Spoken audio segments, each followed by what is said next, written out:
పెట్టబోతా ఉన్నారు. ఇప్పటిదాకా వాళ్ళు 12,000 మందికి ఉపాధి అవకాశాలు కల్పించారు. ఇంకా అలాగే అంటే ఉపాధి ఉన్న అంటే ఒక ఉద్యోగం కంపెనీ ఇస్తే ఆ వ్యవస్థ నడవడానికి అదనంగా ఇంకొక 4 మందికి 1:4 అనే రేషియో కింద అదనంగా ఇంకో 50,000 మందికి ఉపాధి కూడా లభించగలిగింది. దీనివల్ల ముఖ్యంగా ఈ పినాపురం ప్రాజెక్టుకి దాదాపు ఇప్పుడు దాకా ఒక 10,000 కోట్లు పెట్టుబడి పెట్టారు. ఇంకొక 24 కోట్లు అడిషనల్గా ఇంకా పెట్టుబడి పెడుతూ ఉన్నారు. 2021లో ప్రారంభమైన ఈ ప్రాజెక్టు చాలా తొందరగా స్టార్ట్ చేసి ముందుకు తీసుకెళ్లారు. దీంట్లో నేను గవర్నమెంట్ వచ్చాక కొత్త ఎన్డీఏ ప్రభుత్వం గౌరవ ముఖ్యమంత్రి నారా చంద్రబాబు నాయుడు గారి నాయకత్వంలో ఇది వచ్చినప్పుడు దీంట్లో ఇది జరుగుతుందని తెలుసు, చాలా సంవత్సరాలుగా అందరికీ తెలుసు. కానీ ఫారెస్ట్ డిపార్ట్మెంట్లో చిన్న వైలేషన్ ఏదో జరిగింది, అది ఏదైనా వస్తే నాకు దాని మీద మాట్లాడితే అది యాక్చువల్ దాన్ని చూడటానికి వచ్చాను ఈ రోజున. ఇది 12,000 మెగావాట్లు అంతే కదా, ఇది ఆపరేషన్. ఈ పర్టికులర్ ప్రాజెక్ట్ ఇది దాదాపు 2,800 ఎకరాలు ప్రాజెక్ట్. ఇది పినాపురం బోత్ మన నంద్యాలలో కానీ కర్నూలు జిల్లా రెండిట్లో కలుపుకొని దీంట్లో కంపెనీ కొన్నది దాదాపు 1,700 ఎకరాలు కంపెనీ ప్రభుత్వం నుంచి కానీ లేదంటే రైతుల దగ్గర నుంచి కానీ కొన్నవి. ఈ 2,800 ఎకరాల్లో 1,700 ఎకరాలు వాళ్ళు ఆల్రెడీ కొనేశారు. దాంట్లో 365 రెవెన్యూ ల్యాండ్, దాదాపు 1,453 ఎకరాలు రెవెన్యూ ల్యాండ్ని వీళ్ళు కొనేశారు. దీనివల్ల ప్రత్యేకించి మన కర్నూలు ఈ నంద్యాల భూముల్లో రాళ్ళు రప్పలు ఉండి వ్యవసాయానికి ఏమాత్రం ఒక పనికిరాని అంటే నిరుపయోగం అంటే బలంగా వ్యవసాయం చేయలేని భూముల్లో ఇది గౌరవ ముఖ్యమంత్రి నారా చంద్రబాబు నాయుడు గారు గత కొన్ని సంవత్సరాలుగా గత 2 దశాబ్దాలుగా ప్రత్యేకించి ఐటీ తర్వాత ఆయన ఫోకస్ చేస్తుంది గ్రీన్ ఎనర్జీ మీద. ఆ గ్రీన్ ఎనర్జీది ఆ లీడింగ్ ఆయన మొట్టమొదటిసారి 2014లో వచ్చినప్పుడు, అంతకుముందు ఉన్నప్పుడు 2014 ప్రత్యేకించి ఆ గ్రీన్కో వీళ్ళు విదేశాల నుంచి వచ్చి వీళ్ళందరూ ఈ కంపెనీ వచ్చి మేము ఇలా చేస్తున్నామంటే ఆయన ఎంకరేజ్ చేశాను. దాంట్లో భాగంగానే ఈ రోజున మనం ఇంత పెట్టుబడులు వచ్చినాయి ఇక్కడ. దీనికి సంబంధించి ప్రత్యేకించి అసలు ఏముంది, నేను ఎంతసేపు బయట నుంచి చూస్తూ ఉంటే ఇది ఫోటోలో చూడటం లేదంటే సైజ్ ఆఫ్ ద ప్రాజెక్ట్ నాకు తెలియదు. ఎంతసేపు వినటం వేరును చూడటం వేరు. ఇది చాలా ఒక రాష్ట్రానికే దేశానికే చాలా ప్రతిష్టాత్మకమైన ప్రాజెక్ట్. ఇది ఇండియాలో హైడ్రోనికల్ మనకి నీటిని వాడుకొని అలాగే గాలిని వాడుతూ అలాగే సోలార్ని వాడుతూ అన్నిటిని మిళితం చేసి ఒక ఇంటిగ్రేటెడ్ ప్రాజెక్ట్ ఇప్పటివరకు ఇండియాలో లేదు. ఫస్ట్ ఆఫ్ ఇట్స్ కైండ్ అది. ఇది ఆపరేషనల్కి వచ్చేసింది. అంటే ముఖ్యంగా గ్రీన్కో కంపెనీ వాళ్ళ హెడ్ ఉంటారు ఇప్పుడు. అంటే ఈయన చాలా చిన్న స్థాయి నుంచి వచ్చిన వ్యక్తి. ఈయన ఒక విద్యార్థిగా స్టార్ట్ అయ్యి మన యూకే లాంటి చోట్ల పనిచేస్తూ ఆయన విజన్ ఈ రోజున దాదాపు భారతదేశానికి 2.5 లక్షల కోట్లు పెట్టుబడి తీసుకురాగలిగారు ఆయన ఈ రోజు. సో మేము ఇన్వెస్ట్మెంట్ ఫ్రెండ్లీ అన్న కంపెనీ అంటే మన ప్రభుత్వం అనే ప్రాసెస్లో ఇది ఒక మేజర్ ఒక ఇష్యూ ఏమొచ్చిందంటే 365 ఎకరాలు చిన్న ఇష్యూ ఉంది బిట్వీన్ రెవెన్యూ వాళ్ళదేను అలాగే మొత్తం ల్యాండ్ ఫారెస్ట్ 365 హెక్టార్స్ వీళ్ళు ఆల్రెడీ ఫారెస్ట్ ల్యాండ్ కొన్నారు. సెంట్రల్ గవర్నమెంట్ పర్మిషన్ ఇచ్చింది. 365 హెక్టార్లు ఫారెస్ట్ ల్యాండ్ కొంటే దానికి నేను మొన్న రివ్యూలన్నీ చూస్తున్నప్పుడు ఫారెస్ట్ డిపార్ట్మెంట్ రివ్యూస్ చూస్తున్నప్పుడు కూడా దానికి అంటే మనం ఉదాహరణకి ఒక ప్రాజెక్ట్ కోసం నేను ఎక్కువ సంతకాలు పెట్టేది ఫారెస్ట్ డిపార్ట్మెంట్లో. ఫారెస్ట్లో గుండా మన పైప్ లైన్లు వేయాలన్నా మన ఇరిగేషన్లో ఏదైనా పైప్స్ వేయాలన్నా లేదంటే ఎలక్ట్రిసిటీలో వేయాలన్నా ఫారెస్ట్ డిపార్ట్మెంట్ పర్మిషన్ ఇవ్వాలి. సో ఎక్కువ సంతకాలు దాంట్లో ఉంటాయి.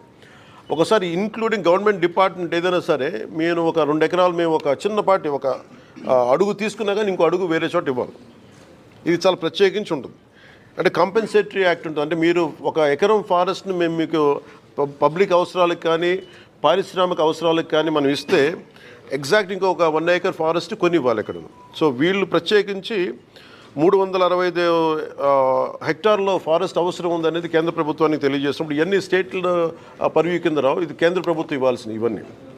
సో కేంద్ర ప్రభుత్వం ఆ రోజున 365 హెక్టార్లు వాళ్ళకి ఇచ్చారు. దానికి కాంపెన్సేటరీగా 365 హెక్టార్లు గ్రీన్కో కంపెనీ ఆల్రెడీ నెల్లూరులో వాళ్ళకి కాంపెన్సేటరీ ఫారెస్ట్ ఇచ్చారు. అది 36 కోట్లు పెట్టుబడి పెట్టి ఖర్చు పెట్టి వాళ్ళకి ఇచ్చేసారు. ల్యాండ్ కాకుండా ఎక్స్ట్రా ఫర్ ల్యాండ్తో పాటు ఇంకా అదనంగా అంటే ఫారెస్టేషన్ కోసం మళ్ళీ ఒక 36 కోట్లు అదనంగా ఇచ్చారు. ఇదొకటి ఉంది.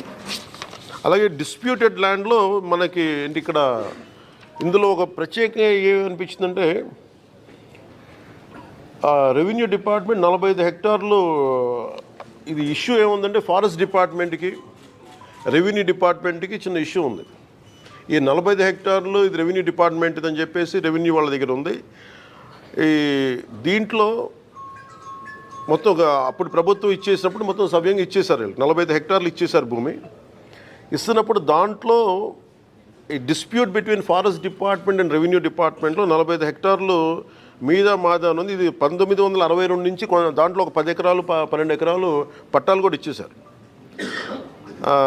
అప్పుడు సక్సెసివ్ గవర్నమెంట్స్ అని 1980 దాకా ఇచ్చుకుంటూ వెళ్ళారు. దీంట్లో వైలేషన్ ఉంది లేదు 45 హెక్టార్లు డిస్ప్యూటెడ్ ఆల్రెడీ వాళ్ళు ఇచ్చేశారు. మన రెవెన్యూ శాఖ ఇచ్చేస్తుంది. మిగిలిన 11 ఎకరాలు 49 సెంట్లు మటుకు రైతుల దగ్గర తీసుకున్నారు. అది ఈ ఇది వర్క్ స్టార్ట్ చేసేటప్పుడు ఇది ప్యూర్లీ రెవెన్యూ ల్యాండ్ కింద ఉంది, ఫారెస్ట్ ల్యాండ్ కాదనేది పని చేసేటప్పుడు ఇది డిస్ప్యూట్ బయటకు వచ్చింది. అది నేను ఛార్జ్ తీసుకున్నప్పుడు నా దృష్టి నేను అప్పటి నుంచి దీని మీద మాట్లాడుతూ ఉంటే ఇది నేను మొత్తం పరిశీలించడానికి వచ్చాను ఈ రోజున. ఇది మేము ఏం తెలియజేసామంటే కేంద్ర ప్రభుత్వానికి కూడా ఇది మీరు సార్ట్అవుట్ చేయండి, ఒకసారి మీరు కూర్చోబెట్టి ప్రిన్సిపల్ సెక్రటరీ చీఫ్ సెక్రటరీ గారికి ఫారెస్ట్ అలాగే రెవెన్యూ సెక్రటరీ గారికి ఇలా కూర్చోబెట్టి మంత్రివర్గం కూడా తెలియజేసాం ఈ చిన్న డిస్ప్యూట్ ఏదైనా ఉంటే కరెక్ట్ చేయమని.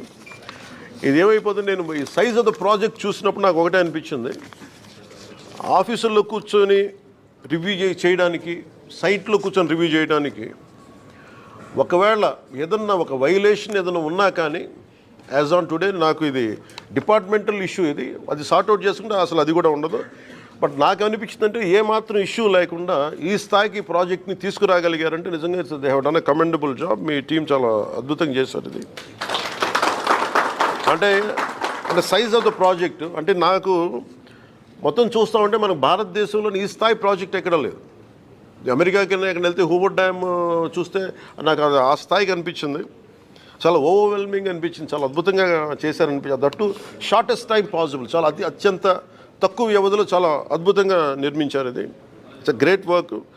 మొత్తం అన్నీ చూశాను, మొత్తం లోపలంతా. ఇది భవిష్యత్తులో కూడా ఇందాక మన జనార్దన్ రెడ్డి గౌరవ మంత్రి జనార్దన్ రెడ్డి గారితో కూడా మాట్లాడుతూ ఇది భవిష్యత్తు మన కలెక్టర్ గారులు ఇద్దరితో మాట్లాడుతూ ఉభయ జిల్లాల కలెక్టర్ గారులతో మాట్లాడుతూ ఉంటే ఒకటే అనిపించింది, దీన్ని భవిష్యత్తులో ఇంక్లూడింగ్ ఫారెస్ట్ డిపార్ట్మెంట్తో కూడా నేను మా ఉన్నతాధికారులతో మాట్లాడి ఇది చాలా గొప్ప సైట్ సీయింగ్ ప్రాజెక్ట్ అయిపోద్ది ఇది. అలాగే ఇది చాలామంది ఒక గ్రేట్ ఎడ్యుకేషనల్ టూర్ అవుతుంది ఇది. అలాగే బోల్డంత ఎంప్లాయ్మెంట్ వస్తుంది దీనికి ఇక్కడ. సో వీటన్నిటిని మనస్ఫూర్తిగా చూసి 1-2 వైలేషన్స్ ఏమైనా ఉన్నాయి ఒకళ్ళ దృష్టిలో ఏదైనా ఇవన్నీ చేసినా కానీ సార్ట్అవుట్ చేయకపోతే ఖచ్చితంగా వీళ్ళకి సహకరించాల్సిన అవసరం ఉంది. మ్యాగ్నానిమిటీ ఆఫ్ దీన్ని ఈ ప్రాజెక్ట్ తాలూకు సైజ్ అలాంటి ప్రాజెక్ట్ ఇది.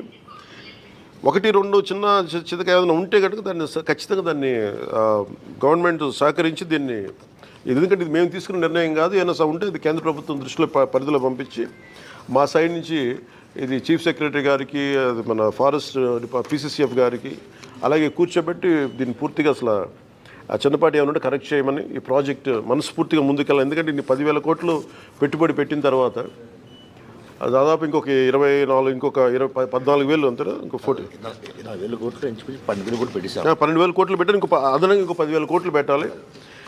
ఈ ప్రాసెస్లో దీన్ని చిన్న చిత్తగా ఏదైనా సమస్యలు ఉంటే ఇది బిట్వీన్ 2 డిపార్ట్మెంట్స్ మధ్యన ఇష్యూ కాబట్టి అది మేము కూర్చొని అవసరమైతే క్యాబినెట్ దృష్టికి తీసుకెళ్తాం, ముఖ్యమంత్రి గారి దృష్టికి తీసుకెళ్ళి దీన్ని సాల్వ్ చేసి దీన్ని ఈ ప్రాజెక్ట్ వెళ్ళేలా ప్రభుత్వం ముందస్తుగా దీనికి మద్దతు తెలుపుతాము. ఇది భారతదేశంలోనే ప్రధానమంత్రి గారు ప్రత్యేకించి చెప్పింది 1 నేషన్ 1 ఎనర్జీ కాన్సెప్ట్. ఇది అంటే సెల్ఫ్ రిలయంట్ భారత్, ఆత్మనిర్భర భారత్ అని మన ఎనర్జీ అవసరాలు మనకు కావాల్సిన అవసరాలు మనమే సమకూర్చుకునేలాగా ఈ పర్టికులర్ ప్రాజెక్టు ఇది ఫుల్ ఫ్లెజ్డ్గా ఇంకొక కొంత సమయంలో తక్కువ సమయంలోనే ఇది ఆపరేషన్లో వచ్చినప్పుడు అవసరమైతే ఇది విదేశాలకు కూడా మనం దీన్ని అమ్మి దీనివల్ల మనకి చేసి దానివల్ల మనకి ముఖ్యంగా ఫారిన్ ఎక్స్చేంజ్ రెవెన్యూ కూడా దేశానికి వచ్చే బలమైన అవకాశాలు ఉన్నాయి. ఈ టెక్నికాలిటీస్ అన్నీ లేదా టీమ్ స్పీక్. అందుకని మనస్ఫూర్తిగా మీ అందరికీ ఇక్కడికి వచ్చినందుకు ఇది ఒక కర్నూలు మన నంద్యాలకే కాదు, ఆంధ్రప్రదేశ్కే కాదు, భారతదేశానికి ఇది చాలా అద్భుతమైన పేరు తీసుకొచ్చే ప్రాజెక్టు. మనస్ఫూర్తిగా మీ యాజమాన్యానికి ధన్యవాదాలు తెలుపుతా ఉన్నాను. Any corrections we are here to any dispute ఏదన్నా ఉన్నా కానీ మేము మీకు మనస్ఫూర్తిగా సహకరిస్తాం.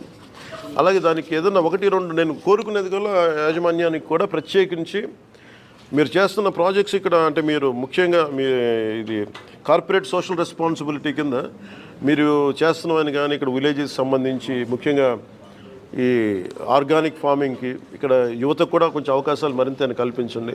అలాగే మీరు ఇందాక మనం మాట్లాడుకున్నట్టుగా కలెక్టర్ గారు చెప్తా ఉన్నారు, పాలిటెక్నిక్ కానీ ఈ ఐటీఐ స్కిల్ డెవలప్మెంట్ కూడా మీరు ఏదైనా చేయించండి. అలాగే ముఖ్యంగా రైతాంగానికి ప్రత్యేకించి మేడం చెప్తా ఉన్నారు ఇక్కడ ఆవు సంతతి తక్కువ ఉందని చెప్పేసి మీరు కొంత గోకులాల మీద కొంత ఆవులు సంతతి పెంచేలాగా మీరు కొంచెం సహకరించిన స్థానిక గ్రామాలన్నింటికీ కూడా. I think that one request I have.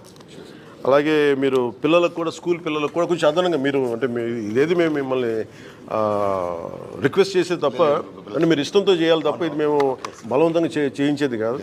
And we request you more అంటే ఎందుకంటే మీరు ఫస్ట్ ఆఫ్ ఇట్స్ కైండ్. ఎందుకంటే ఇట్లాంటి ప్రాజెక్టు అంటే రాళ్ళు రప్పల్లో అంటే మీరు చూడండి ఒక వ్యక్తి ఏదో పని మీద వెళ్తా కూర్చోబెట్టి హెలికాప్టర్ రాళ్ళు రప్పల్లో ఆయన ఒక 10,000 మందికి ఉద్యోగం చూడగలిగాడు.